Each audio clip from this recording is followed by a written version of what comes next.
Hey YouTubers, it's Charlie. So the Reverse Flash from The Flash Season 3 Legends of Tomorrow was explaining how Flashpoint is going to affect the characters, especially Barry Allen in particular. So this is going to be a breakdown of that.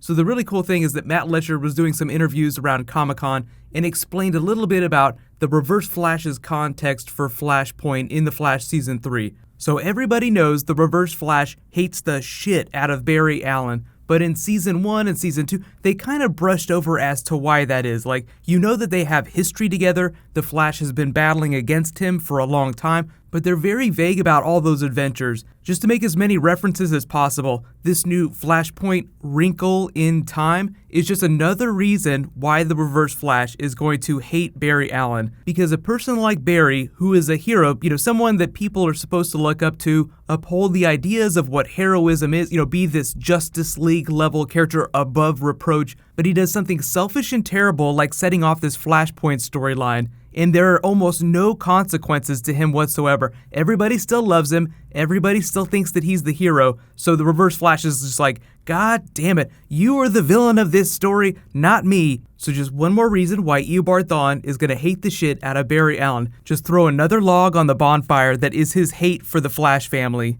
So he also explained, because he's a genius where he comes from, he understands time travel in a way that Barry does not. He says that Barry is starting to get folded into this new timeline, so he's losing memories of the previous timeline, meaning that everything that happened after he turned 10 years old, all those memories that were created during Season 1 and Season 2, those are slowly fading away, and we start to see that happen during the first episode. Like when he enters Star Labs in here and puts his hand on the desk, that's probably what's happening right here. Like, Star Labs looks really different, so normally you'd be like, oh my god, what happened? Cisco's a billionaire now, I don't understand what's going on. But as he slowly gets folded into this new Flashpoint timeline, he'll lose memories of the original version of Cisco that he grew to know, so new billionaire Cisco won't seem weird to him. He'll have always known this billionaire Cisco. But here's the thing, I think I talked about this in my last video. They said they're going to fix Flashpoint sooner than you think that they will, but some of the changes will stick. So I think what's going to end up happening is Barry will lose some memories of the previous timeline, but for the most part, he will remember all the craziness that happened during Season 2. So I think what the TV show is doing is it's finding a way to change the personalities of all the characters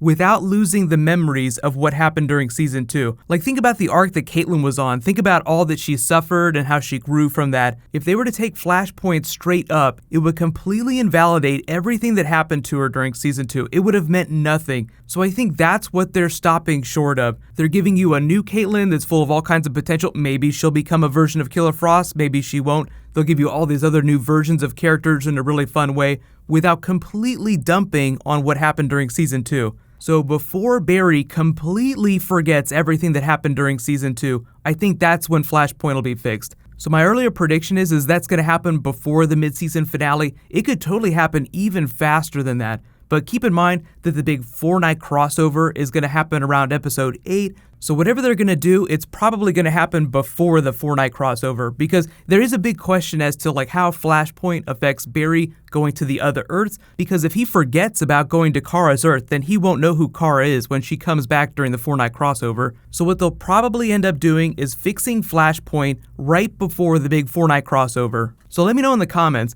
just because they don't want to completely invalidate what happened during Season 1 and 2, which episode do you think that they're going to fix Flashpoint in? And do you think that Barry will permanently forget anything that happened during Season 1 and 2?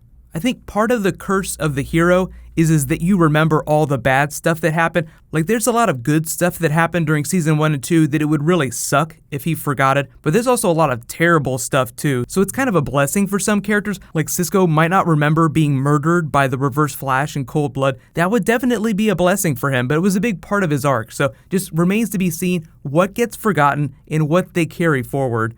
But I think that all the stuff that's really critical to their emotional journey and their character development, the writers will keep those memories somewhere inside them. At least some of the characters will remember what happened. So if you're wondering what's going on the set of The Flash, what they're filming right now, It seems like Eobard Thawne has already gone to Legends of Tomorrow. He started filming scenes with them, so I'm guessing he's escaped from Barry's basement. I think around Comic-Con they were getting ready to film episode 3 of The Flash, so they're probably on episode 4 by now if they're not already shutting that down. So what's probably going to happen is because they just started re-airing episodes of Supergirl on Monday nights on the CW, like the CW is getting Supergirl, so there's all these episodes that they have to air that were on CBS originally, so they're probably going to drop a Supergirl season 2 trailer next, and then they'll probably start dropping more trailers for The Flash and the Arrow and the other shows. So like I just did a Supergirl video with some footage of Superman kind of explaining what's going on with that. As they shut that down, like the first couple of episodes of that down, they'll post a trailer, but just expect them to drop that during an episode of Supergirl that they're airing. So it'll probably be on a Monday. Whenever it comes, it'll be on a Monday. So if you didn't see my Black Panther teaser video last night, I said I'm basically seeing Suicide Squad early. I'm going to post a non-spoilery review of that next. That'll be later tonight, like way late tonight, so be sure to subscribe to get that. I'll try to explain some of the context for the timeline without giving away spoilers, but it is supposed to be crazy, so make sure you guys go see it this weekend, because I'm probably going to post my Easter egg video on Friday, but before then there'll be a whole bunch more Marvel DC stuff going on. While you guys wait for my next video, you can click here for more Flash Season 3, and you can click here for my breakdown of the Black Panther teaser from Comic-Con. Thank you so much for watching, everybody. Let's high five. I'll see you guys tonight.